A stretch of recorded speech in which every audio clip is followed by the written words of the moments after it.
जय हिंद everyone. Welcome to government exams फंडा। आज हम बात करेंगे रशिया यूक्रेन कन्फ्लिक्ट के बारे में। देखिए, आपका सीडीएस का एग्ज़ाम आने वाला है 10 अप्रैल को। उसी दिन एनडीए का एग्ज़ाम आपको देखने को मिलेगा। और आप सभी को पता है कि रशिया और यूक्रेन के बीच में जो युद्ध चल रहा है, जो वॉर है, ये सिर्फ इंडिया के पर्सपेक्टिव से इम्पॉर्टेंट नहीं है, वर्ल्ड के पर्सपेक्टिव से ये इशू आपका काफ़ी ज़्यादा इम्पॉर्टेंट है और यहाँ पर इसके बारे में जानकारी होनी चाहिए।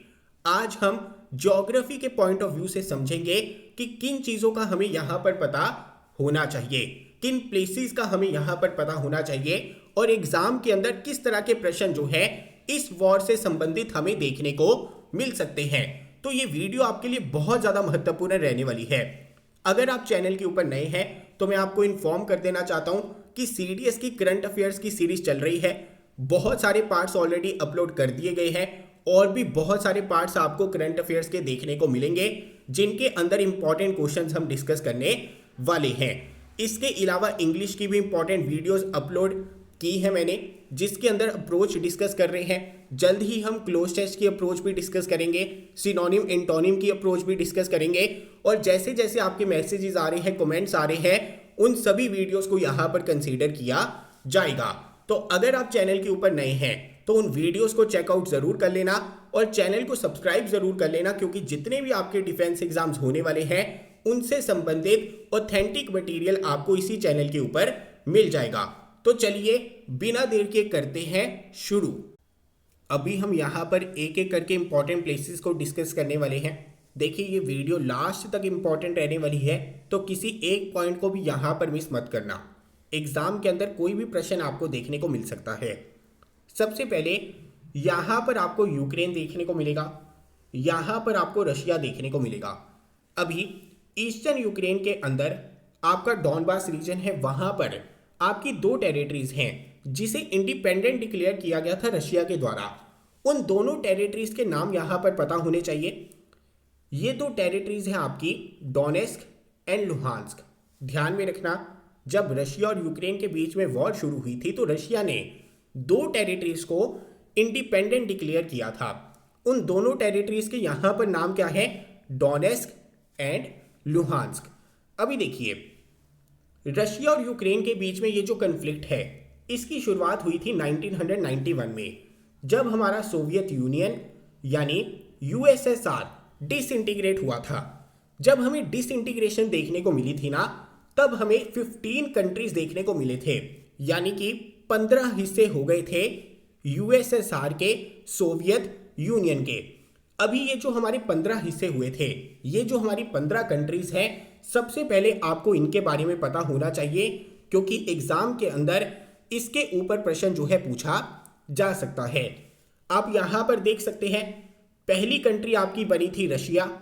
उसके अलावा अगर हम यहां पर देखें तो सेंट्रल एशियन कंट्रीज आपको देखने को मिलेंगी, जैसे यहाँ पर कजाकिस्तान है, उज़्बेकिस्तान है, तुर्कमेनिस्तान है, तजिकिस्तान है, किर्गिस्तान है। देन यहाँ पर आपका Armenia, Azerbaijan, Georgia, Moldova, Ukraine, Belarus, यहाँ पर लिथुआनिया, लैटविया और इस्टोनिया। ये आपकी 15 कंट्रीज थी। ये आपके 15 हिस्से थे जो सोवियत यूनियन से टूटकर बने थे, पता होना चाहिए। अभी देखिए, यहाँ पर जो आपका इस्टोनिया है, यहाँ पर लैटविया है और यहाँ पर लिथुआनिया है, ये आपकी क्या है? बाल्टिक कंट्रीज हैं। काफी ज्यादा इंपॉर्टेंट है।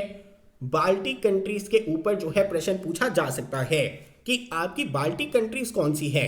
यहाँ पर जो आपका इस्टोनिया है, जो आपका लैटविया है, जो आपका लिथुआनिया है, ये आपकी क्या है? बाल्टिक कंट्रीज है। और ये भी जब आपका सोवियत यूनियन डिसइंटीग्रेट हुआ था, विभाजित हुआ था, तो तब ये कंट्रीज जो है आपकी यहाँ पर बनी थी। तो ये चीज आपको यहाँ पर बिल्कुल क्लियर हो जानी चाहिए। अभी देखिए, यहाँ पर लिथुआनिया के नीचे आपको एक ग्रीन हिस्सा देखने को मिलेगा। ध्यान से देखिए, यहाँ पर रशिया आपका क्या है? रशिया आपका ग्रीन कलर में है, लेकिन लिथुआनिया के नीचे आपको एक ग्रीन कलर देखने को मिलेगा छोटा सा, क्योंकि ये टेरिटरी भी किसकी है? रशिया की है। और यहां पर इसका नाम आपको पता होना चाहिए। ये जो आपको छोटी सी टेरिटरी ग्रीन कलर की यहां पर देखने को मिल रही है ना, इसका नाम क्या है? कैलिनग्रैड। ध्यान में रखना, कैलिनग्रैड जो है किसकी टेरिटरी है? हमारी रशिया की टेरिटरी है। और ये जो आपका कैलिनग्रैड है कौन सी दो कंट्रीज के बीच में देखने को मिलता है? एक आपका लिथुआनिया है और नीचे आपका पोलैंड है। ध्यान में रखना, लिथुआनिया और पोलैंड के बीच में सैंडविच हो रखी है ये रशिया की टेरिटरी जो बाल्टिक सी के साथ में लगती है और इसका नाम क्या है? कैलिनग्रैड है। सिंपल सी चीज है, रशिया ने ये हिस्सा जब डिसइंटीग्रेशन हुई थी तो अपने पास में से नहीं जाने दिया था। तो यहां पर क्या चीजें क्लियर हो गई? सबसे पहले कि यूएसएसआर की डिसइंटीग्रेशन हुई थी 1991 में। यहां पर 15 हिस्से हुए थे जिसमें से एक कंट्री आपकी रशिया थी, यहां पर सेंट्रल एशियन कंट्रीज थी, यहां पर 3 आपकी बाल्टिक कंट्रीज थी, उसके अलावा बेलारूस हो गया, यूक्रेन हो गया, मोल्डोवा हो गया, अर्मेनिया, जॉर्जिया हो गया। ये भी यूएसएसआर से अलग होने के बाद ही बने थे। इसके अलावा हमने यहां पर डिस्कस किया कि यहां पर जो लिथुआनिया है इसके नीचे जो ग्रीन कलर का पार्ट हमें देखने को मिल रहा है ये भी टेरिटरी किसकी है? रशिया की टेरिटरी है और इसका नाम क्या है? कैलिनग्रैड है। और कैलिनग्रैड कौन सी दो कंट्रीज के बीच में सैंडविच हो रखा है? पोलैंड एंड लिथुआनिया के बीच में, जो हमारा बाल्टिक सी के साथ में टच होता है। अभी जब तक आप इन इंपॉर्टेंट चीजों को डाइजेस्ट करेंगे, 15 कंट्रीज कौन सी डिसइंटीग्रेट हुई थी उनके नाम को ध्यान में रखेंगे। मीनवाइल मैं आपको एक इंपॉर्टेंट इंफॉर्मेशन दे देना चाहता हूं कि गवर्नमेंट एग्जाम फंडा ने CDS1 2022 का करंट अफेयर्स पैकेज लॉन्च कर दिया है जो आपको हमारी एप्लीकेशन के ऊपर मिल जाएगा। एप्लीकेशन का नाम है गवर्नमेंट एग्जाम्स फंडा। एप्लीकेशन का लिंक आपको डिस्क्रिप्शन में मिलेगा या फिर आप गूगल प्ले स्टोर के ऊपर भी सर्च करेंगे गवर्नमेंट एग्जाम्स फंडा, वहां से भी हमारी एप्लीकेशन को डाउनलोड कर सकते हैं। मैं आपको बता दूं कि last time 20 out of 20 current affairs government exam फंडा के कंटेंट से देखने को मिले थे और इस पैकेज के अंदर आपको मंथली करंट अफेयर्स के साथ में करंट अफेयर्स के मॉक टेस्ट भी देखने को मिलेंगे। यहां पर 30 मॉक टेस्ट आपके रहेंगे करंट अफेयर्स से संबंधित जिनके अंदर इंपॉर्टेंट क्वेश्चंस आपको देखने को मिलने वाले हैं। तो देखिए, अगर आप करंट अफेयर्स के सेक्शन को अच्छे से अप्रोच करेंगे, मास्टर कर लेंगे तो एग्जाम के अंदर कट ऑफ आसानी से क्लियर हो जाएगी क्योंकि लगभग 20 से 25% हिस्सा एग्जाम का करंट अफेयर्स के ऊपर ही होता है। अगर करंट अफेयर्स में अच्छा स्कोर आ गया तो जीएस के अंदर 40-50 स्कोर करना कोई बड़ी बात नहीं रह जाती। और अगर जीएस में अच्छा स्कोर आ गया तो कट ऑफ आप आसानी से क्लियर कर लेंगे। तो ये करंट अफेयर्स का पैकेज आपके लिए बहुत ज़्यादा महत्वपूर्ण रहने वाला है। ये आपको हमारी एप्लीकेशन के ऊपर मिल जाएगा। अगर आप एंड्रॉयड यूज़ नहीं करते हैं तो इस पैकेज को कैसे ले सकते हैं उसके लिए भी आप हमें व्हाट्सएप कर सकते हैं, आपको जानकारी मिल जाएगी। तो चलिए आगे बढ़ते हैं। अभी सबसे पहले आपको पता होना चाहिए कि जो हमारा यूक्रेन है ये कौन सी कंट्रीज के साथ में अपना बॉर्डर शेयर करता है। सबसे पहले आपको यहाँ पर रशिया देखने को मिलेगा, यहाँ पर बेलारूस देखने को मिलेगा, यहाँ पर पोलैंड, स्लोवाकिया, यहाँ पर जो आपका हंगरी है, यहाँ पर जो आपका रोमानिया है, यहाँ पर जो आपका मोल्डोवा है। यानी टोटल आपकी कितनी कंट्रीज हो गई? 7 कंट्रीज हो गई। सीधा सीधा प्रश्न जो है यहाँ पर पूछा जा सकता है। ध्यान में रखना, 7 कंट्रीज के साथ में जो हमारा यूक्रेन है अपना बॉर्डर शेयर करता है। इनके नाम बहुत ज़्यादा इंपॉर्टेंट है, सीधा सीधा एग्जाम के अंदर प्रश्न जो है आपका बन सकता है। अगर हम यहाँ पर रशिया की बात करें तो देखिए रशिया कौन सी कंट्रीज के साथ में बॉर्डर शेयर करता है ये इतना ज़्यादा इंपॉर्टेंट नहीं है एग्जाम पॉइंट ऑफ व्यू से, लेकिन फिर भी आपको यहाँ पर आइडिया होना चाहिए।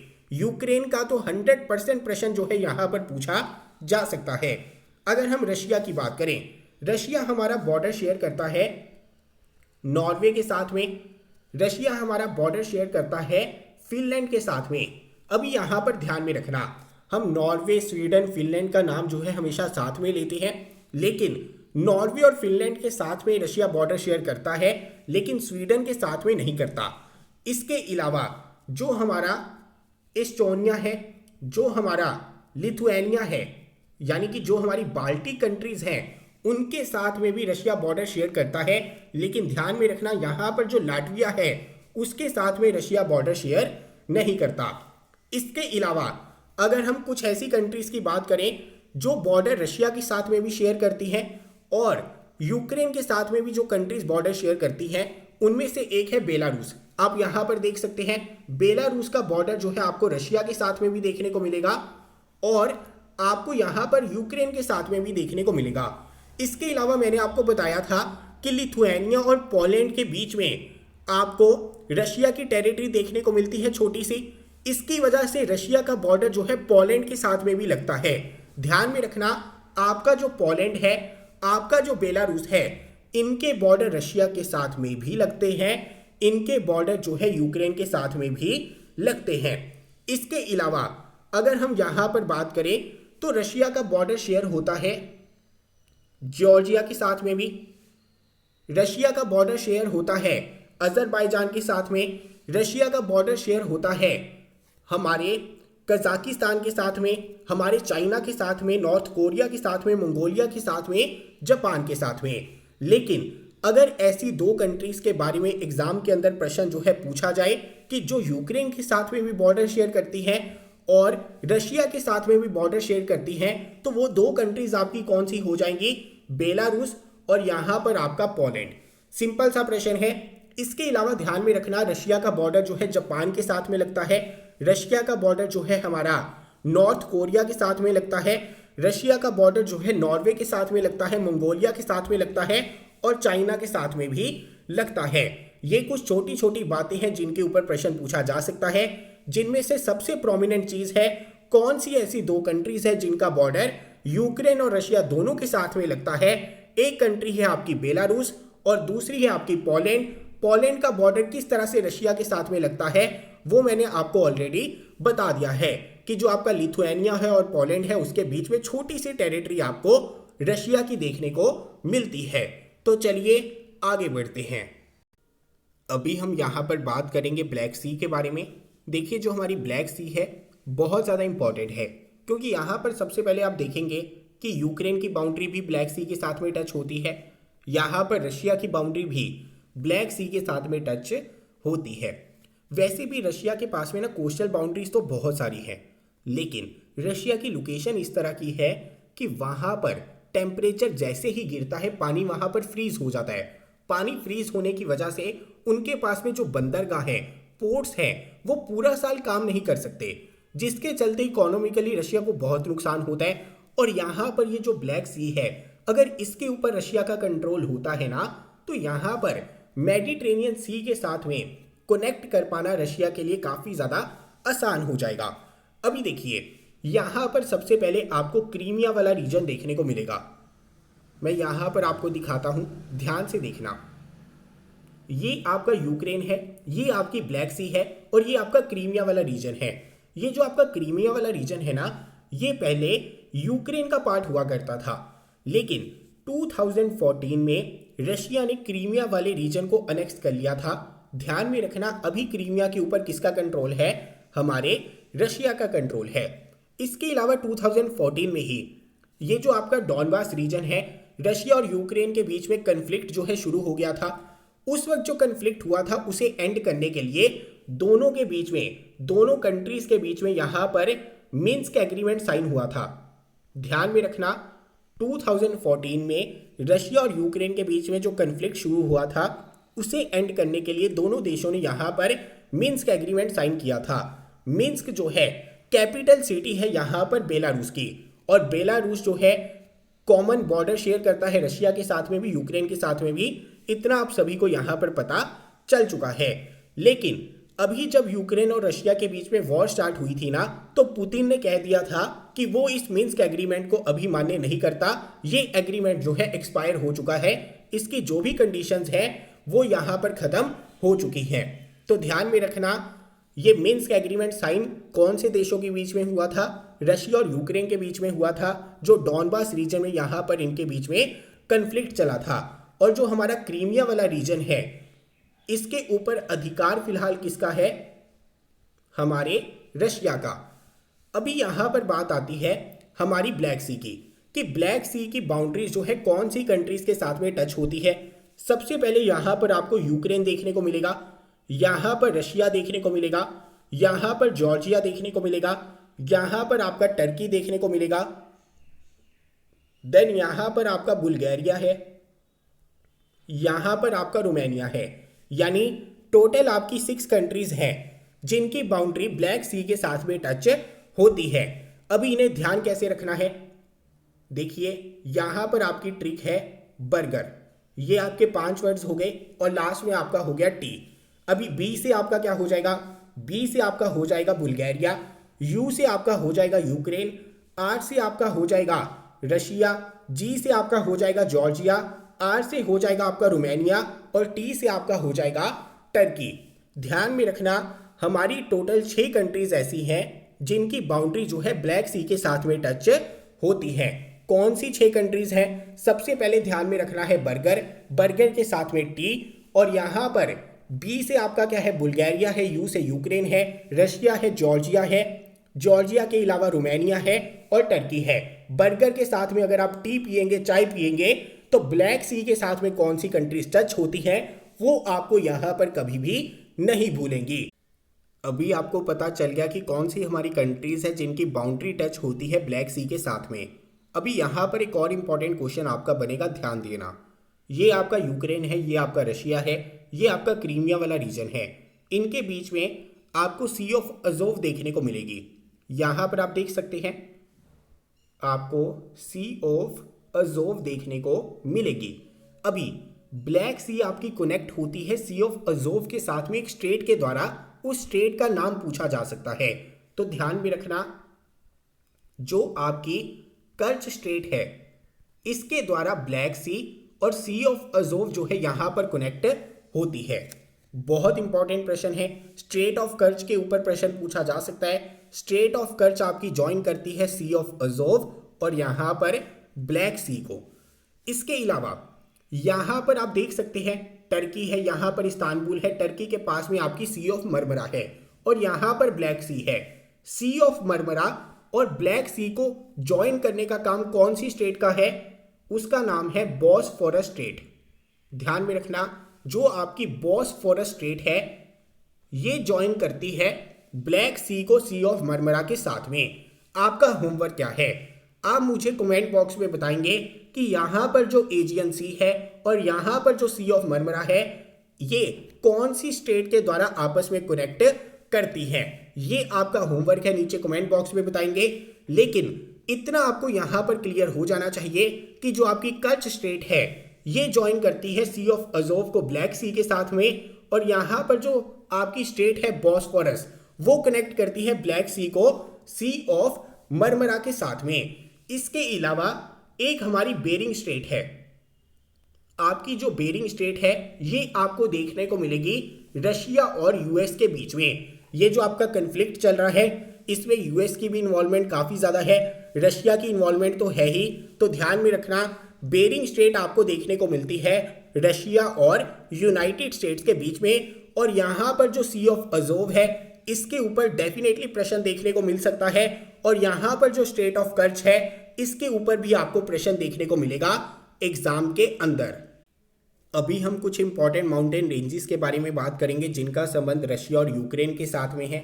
सबसे पहले देखिए ये आपका क्या है, रशिया है। अभी रशिया के बीचों बीच आपको यहां पर यूरल माउंटेन्स देखने को मिलेंगे, और ये जो आपके यूरल माउंटेन्स है एक तरह से बाउंड्री बनाने का काम करते हैं यूरोप और एशिया के बीच में। यानी यूरल माउंटेन्स के एक साइड पर आपको एशिया देखने को मिलेगा और एक साइड पर आपको यूरोप देखने को मिलेगा। ध्यान में रखना जो हमारी यूरल माउंटेन्स हैं रशिया के अंदर हैं, ये क्या काम करते हैं, बाउंड्री बनाने का काम करते हैं एशिया और यूरोप के बीच में। एक साइड पर एशिया देखने को मिलेगा, एक साइड पर यूरोप देखने को मिलेगा। सिंपल सी चीज है। अभी देखिए ये जो आपको वाटर बॉडी यहां पर दिख रही है ना, इस वाटर बॉडी का नाम क्या है, ब्लैक सी है, जिसे हमने अभी डिस्कस किया था। और ये जो आपकी वाटर बॉडी है इसका नाम है कैस्पियन सी।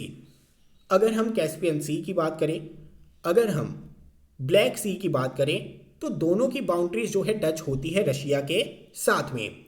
अभी ब्लैक सी और कैस्पियन सी के बीच में एक इंपॉर्टेंट माउंटेन रेंज हमें देखने को मिलती है जिसके बारे में हमें पता होना चाहिए, और इस माउंटेन रेंज का नाम क्या है, कोकासुस माउंटेन रेंज। ध्यान में रखना कोकासुस माउंटेन रेंज ब्लैक सी और कैस्पियन सी के बीच में देखने को मिलती है। और ये जो आपकी कोकासस माउंटेन रेंज है, यहां पर आपको माउंट एल्ब्रस जो कि हाईएस्ट माउंटेन पीक है यूरोप की, वो देखने को मिलेगी। बहुत इंपॉर्टेंट क्वेश्चन है, अगर पूछा जाए यूरोप की हाईएस्ट माउंटेन पीक कौन सी है, आप कहेंगे माउंट एल्ब्रस है। अगर पूछा जाए mount Elbrus highest mountain peak कौन सी पर्वत श्रृंखला के अंदर देखने को मिलेगी, आप कहेंगे कोकासस माउंटेन रेंज के अंदर। अगर पूछा जाए कोकासस माउंटेन रेंज आपकी कहां पर है, आप कहेंगे ब्लैक सी और कैस्पियन सी के बीच में कोकासस माउंटेन रेंज आपको देखने को मिलती है। क्या कोई दिक्कत की बात है? बिल्कुल भी नहीं। तो यहां पर आपको पता होना चाहिए कि जो कैस्पियन सी है उसके साथ में कौन सी कंट्रीज के बॉर्डर जो है टच होते हैं। सबसे पहले ये आपकी क्या है, कैस्पियन सी है, और ये आपका क्या है, रशिया है। ये क्या है, कजाकिस्तान है। ये क्या है, तुर्कमेनिस्तान है। ये आपका ईरान है, और ये क्या है, अजरबैजान है। यानी टोटल आपकी 5 कंट्रीज ऐसे हैं जिनकी बाउंड्रीज टच होती है कैस्पियन सी के साथ में। अभी आप यहां पर इसे ध्यान में कैसे रखेंगे, देखिए, सिर्फ एक लड़की का नाम यहां पर याद रखना है, अकृति। सिर्फ नाम याद रखना है और कुछ नहीं करना। कैसे? यहां पर ए से क्या हो जाएगा, अजरबैजान। के से क्या हो जाएगा, कजाकिस्तान। आर से क्या हो जाएगा, रशिया। आई से क्या हो जाएगा, ईरान। और टी से क्या हो जाएगा, तुर्कमेनिस्तान। लास्ट वाले आई को यहां पर भूल जाइए, क्योंकि सिर्फ 5 कंट्रीज है जिनकी बाउंड्री कैस्पियन सी के साथ में टच होती है। कैसे ध्यान में रखेंगे, सिर्फ एक लड़की का नाम ध्यान में रखना है, अकृति। उसमें से भी लास्ट वाला आई जो है आपके लिए साइलेंट रहने वाला है। ए से हो गया अजरबैजान, के से हो गया कजाकिस्तान, आर से हो गया रशिया, आई से हो गया ईरान, टी से हो गया आपका तुर्कमेनिस्तान। सिंपल सी चीज है। अभी आपको क्लियर हो गया कि कैस्पियन सी और ब्लैक सी, इन दोनों के अंदर कॉमन क्या है कि रशिया जो है दोनों के साथ में बाउंड्री शेयर करता है, बाउंड्री जो है उसकी टच होती है। आपको यह भी पता चल गया कि ब्लैक सी की बाउंड्री कौन सी कंट्रीज के साथ में टच होती है। आपको यह भी पता चल गया कैस्पियन सी की बाउंड्री जो है कौन सी कंट्रीज के साथ में टच होती है, और ब्लैक सी और कैस्पियन सी के बीच में कौन सी पर्वत श्रृंखला आपको देखने को मिलेगी। अभी हमने यहां पर बात कर ली है रशिया की, कि रशिया के अंदर कौन सी इंपॉर्टेंट माउंटेन रेंजेस हमें देखने को मिलेंगी। अभी हम यहां पर फोकस करेंगे यूक्रेन के ऊपर। आप यहां पर देख सकते हैं, ये आपका यूक्रेन है, ये आपका मोल्डोवा है, ये आपका रोमानिया है। इस साइड आपको स्लोवाकिया देखने को मिलेगा। अभी यहां पर ना ये जो आपकी पर्वत श्रृंखला है, माउंटेन रेंज है, इसका नाम क्या है, इसका नाम है कार्पेथियन माउंटेन्स। ध्यान में रखना, कार्पेथियन माउंटेन श्रृंखला आपको देखने को मिलती है यूक्रेन के अंदर। हालांकि ये जो आपकी पर्वत श्रृंखला है बहुत सारी कंट्रीज के अंदर फैली हुई है। जैसे आप यहां पर देख सकते हैं, स्लोवाकिया के अंदर भी ये पर्वत श्रृंखला देखने को मिलेगी, रोमानिया के अंदर भी देखने को मिलेगी, यूक्रेन के अंदर भी देखने को मिलेगी। लेकिन एग्जाम के अंदर जो है प्रश्न पूछा जाएगा कि यूक्रेन के अंदर कौन सी पर्वत श्रृंखला आपको देखने को मिलती है, तो आप कहेंगे कार्पेथियन माउंटेन्स आपको देखने को मिलेंगे यूक्रेन के अंदर। अभी अगर हम बात करें यूक्रेन की, तो यहां पर एक सीधा सीधा प्रश्न बन सकता है कि यूक्रेन की जो सबसे लंबी नदी है उसका नाम क्या है, यूक्रेन की जो सबसे प्रोमिनेंट रिवर है उसका नाम क्या है। ध्यान में रखना, जो आपकी नीपा रिवर है ये आपकी सबसे लंबी नदी भी है यूक्रेन की, और सबसे इंपॉर्टेंट रिवर भी है, क्योंकि इसके आसपास ही आपको प्रोमिनेंट सिटीज देखने को मिलेंगे यूक्रेन के। बहुत इंपॉर्टेंट है, जो आपकी नीपा रिवर है ये यूक्रेन की सबसे लंबी नदी है, सबसे इंपॉर्टेंट नदी है। और ये जो आपकी नीपा रिवर है ये यूक्रेन को 2 हिस्सों के अंदर डिवाइड कर देती है, ईस्टर्न यूक्रेन और वेस्टर्न यूक्रेन। इसके अलावा अगर हम बात करें, ये जो आपकी नीपा रिवर है ये सिर्फ यूक्रेन की सबसे लंबी नदी नहीं है, बल्कि जो आपका बेलारूस है उसकी भी सबसे लंबी नदी अगर पूछी जाए तो वो आपकी कौन सी है, नीपा रिवर। इंपॉर्टेंट चीज है, सिंपल चीज है, भूलेंगे नहीं। इसके अलावा यूक्रेन की हाईएस्ट माउंटेन पीक के बारे में आपसे पूछा जा सकता है। अगर यूक्रेन की हाईएस्ट माउंटेन पीक के बारे में पूछा जाए तो ये आपकी हो जाएगी माउंट होवल्ला। माउंट होवल्ला जो है यूक्रेन की हाईएस्ट माउंटेन पीक है।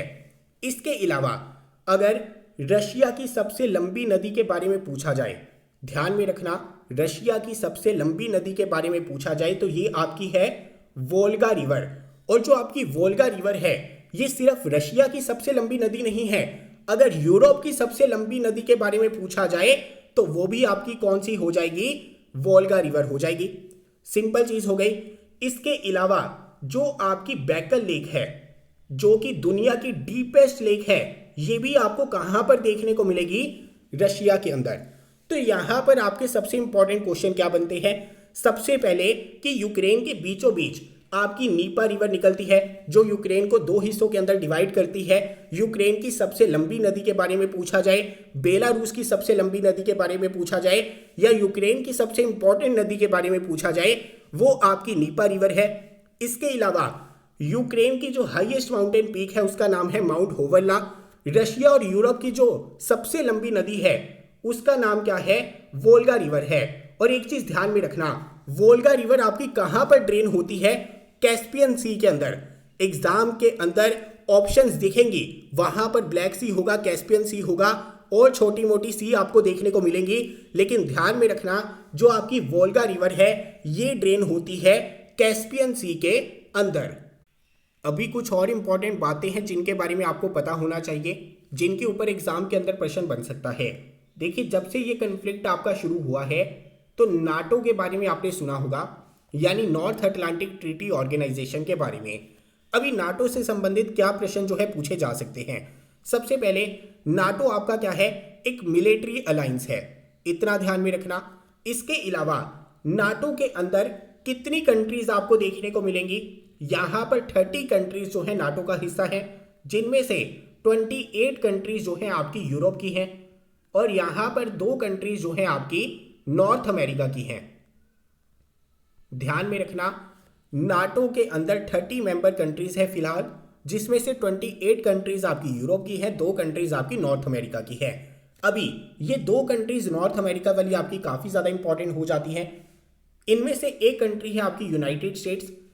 नाटो का कर्ता धर्ता कौन है, यूनाइटेड स्टेट्स है। सिंपल सी बात है, जब आप नाटो की बात सुन रहे हैं ना, जब रशिया चाहता है कि नाटो की मिलिट्री जो है उनके बॉर्डर्स तक ना पहुंचे, इसका मतलब है कि सीधा बातचीत हो रही है यहां पर यूएस और रशिया की, क्योंकि नाटो की जो फंडिंग है 75% फंडिंग जो है यूनाइटेड स्टेट्स करता है, यानी कि इसका बॉस कौन है, यूनाइटेड स्टेट्स है।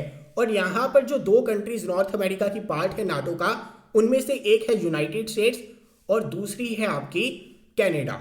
इतना आपको क्लियर हो जाना चाहिए। अभी इसके अलावा अगर हम बात करें तो यह पूछा जा सकता है कि नाटो को फाउंड कब किया गया था। जो आपकी नॉर्थ अटलांटिक ट्रीटी ऑर्गेनाइजेशन है, इसे फाउंड किया गया था अप्रैल ऑफ 4 यानी 4 अप्रैल 1949 को यूनाइटेड स्टेट्स वाशिंगटन के अंदर। ध्यान में रखना, फाउंड इसे यूनाइटेड स्टेट्स के अंदर किया गया था, लेकिन नाटो के हेडक्वार्टर्स कहां पर है, हेडक्वार्टर्स है बेल्जियम के अंदर। इसके ऊपर प्रश्न जो है पूछा जा सकता है। एक तो ईयर आपको पता होना चाहिए कि नाटो को फाउंड किया गया था 4 अप्रैल 1949 को, और यहां पर इसे फाउंड कहां पर किया गया था, यूनाइटेड स्टेट्स वाशिंगटन के अंदर, लेकिन इसके हेडक्वार्टर्स कहां पर है, बेल्जियम में। इसके अलावा अगर हम बात करें तो आपसे पूछा जा सकता है आर्टिकल 5 के बारे में। देखिए, article 5 North Atlantic Treaty Organisation का बात करता है कोलेक्टिव डिफेंस के बारे में, यानी कि अगर आपने किसी भी नाटो कंट्री के ऊपर हमला किया तो ऐसा माना जाएगा कि आपने नाटो के ऊपर हमला किया है, तो नाटो की जितनी भी कंट्रीज है रिटेलिएट करेंगी और आपको उसका उत्तर देंगी। तो ध्यान में रखना, कोलेक्टिव डिफेंस की बात की गई है आर्टिकल 5 के अंदर कि अगर आप किसी भी नाटो कंट्री के ऊपर हमला करते हैं तो यह माना जाएगा कि आपने पूरे नाटो के ऊपर, पूरी नाटो की मिलिट्री ऑर्गेनाइजेशन के ऊपर हमला किया है और आपको उसका उत्तर मिलेगा। अभी रशिया के लिए दिक्कत क्या है, देखिए जो आपकी बाल्टिक कंट्रीज है ना, वो भी नाटो का मेंबर है। ध्यान में रखना, मैंने आपको बताया था बाल्टिक कंट्रीज के बारे में। बाल्टिक कंट्रीज हमारी कौन सी है, इस्टोनिया हो गया, लैटविया हो गया, लिथुआनिया हो गया, ये हमारी बाल्टिक कंट्रीज है। इसके अलावा हमारी कुछ बाल्कन कंट्रीज भी होती हैं, वो भी नाटो का मेंबर बन रही हैं। तो रशिया के लिए दिक्कत यही है कि धीरे धीरे यूनाइटेड स्टेट्स जो है उनके बॉर्डर्स के पास आ रहा है। तो ध्यान में रखना जो आर्टिकल 5 है नाटो का वो बात करता है कलेक्टिव डिफेंस के बारे में, और यहां पर जो यूक्रेन है ये नाटो का मेंबर बनना चाहता है। इसके अलावा एग्जाम के अंदर प्रश्न पूछा जा सकता है यूनाइटेड नेशंस सिक्योरिटी काउंसिल के बारे में, क्योंकि आप सभी को पता है कि इंडिया ने यहां पर वोट देने से अब्सटेन किया था। अभी यूनाइटेड नेशन सिक्योरिटी काउंसिल की अगर हम बात करें तो यहां पर 5 आपको परमानेंट मेंबर्स देखने को मिलेंगे और यहां पर आपको 10 नॉन परमानेंट मेंबर्स देखने को मिलेंगे। अभी आपको यहां पर पता होना चाहिए कि permanent members United nation security council के कौन कौन से हैं। ध्यान में रखना आपका जो चाइना है, आपका जो फ्रांस है, आपका जो रशिया है, आपका जो यूनाइटेड स्टेट्स है, आपका जो यूनाइटेड किंगडम है, ये परमानेंट मेंबर हैं हमारे यूनाइटेड नेशन सिक्योरिटी काउंसिल के। और जो हमारा रशिया है ना, यहाँ पर आपको 11 टाइम जोन्स देखने को मिलते हैं। ये मुझे अभी याद आया तो मैंने आपको बता दिया। इसके अलावा यूनाइटेड नेशन सिक्योरिटी काउंसिल में 10 आपको नॉन परमानेंट मेंबर देखने को मिलेंगे जिनका टेन्योर 2 वर्ष का रहता है, जिनका कार्यकाल 2 वर्ष का रहता है। इसके ऊपर भी प्रश्न जो है पूछा जा सकता है। इसके अलावा अगर पूछा जाए नाटो को ज्वाइन करने वाला रिसेंट कंट्री आपका कौन सा था, ध्यान में रखना 2020 के अंदर जो आपका नॉर्थ मैकेडोनिया था, जो कि एक बाल्कन कंट्री है, उन्होंने नाटो को ज्वाइन किया था। काफी इंपॉर्टेंट चीज है। अगर पूछा जाए रिसेंट कंट्री आपकी कौन सी है जिसने नाटो को ज्वाइन किया था, वो थी आपकी नॉर्थ मैकेडोनिया।